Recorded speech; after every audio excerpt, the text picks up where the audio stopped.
অমাবস্যা নয়, মাঘ মাসের কৃষ্ণা চতুর্দশী তিথিতে পূজিতা হন রটন্তী কালী। অন্যান্য কালীর থেকে বেশ কিছুটা পার্থক্য রয়েছে দেবীর এই রূপের। চলুন জেনে নেওয়া যাক কে এই রটন্তী কালী এবং কবে থেকে এই পুজোর প্রচলন হলো। যেমনটা আমরা সবাই জানি, ভগবান শ্রীকৃষ্ণের বাঁশি শুনে শ্রীমতী রাধারানী নিজেকে আটকে রাখতে পারতেন না। যখন বাঁশি বাজল তখনই বাঁশির টানে ছুটে চলল শ্রী রাধিকা। তো এমনই এক মাঘ মাসে কৃষ্ণা চতুর্দশীর রাতে শ্রীকৃষ্ণের বাঁশির মনোমুগ্ধকর সুর ভেসে এলো। বাঁশি শুনে বাড়ি থেকে চুপি চুপি বেরিয়ে এলেন শ্রী রাধারানী এবং মিলিত হলেন কুঞ্জবনে।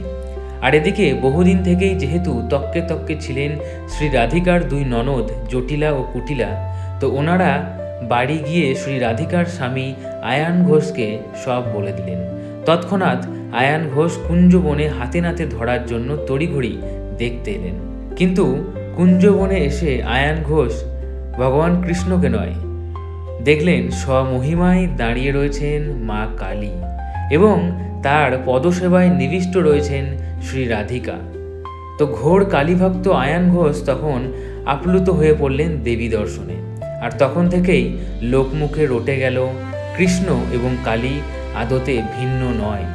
রটে যাওয়ার জন্যই তখন থেকে প্রচলন হলো রটন্তী কালী পুজোর। আর মাঘ মাসের কৃষ্ণা চতুর্দশীর তিথিতেই এই রটন্তী কালী পুজো হয়। তো আপনি যদি প্রথমবার মা রটন্তী কালী সম্বন্ধে জেনে থাকেন, তাহলে অবশ্যই ভিডিওটি হোয়াটসঅ্যাপ স্ট্যাটাসে শেয়ার করে দিন, আপনার বন্ধুবান্ধব, আপনার আত্মীয় স্বজনের সাথে শেয়ার করে দিন।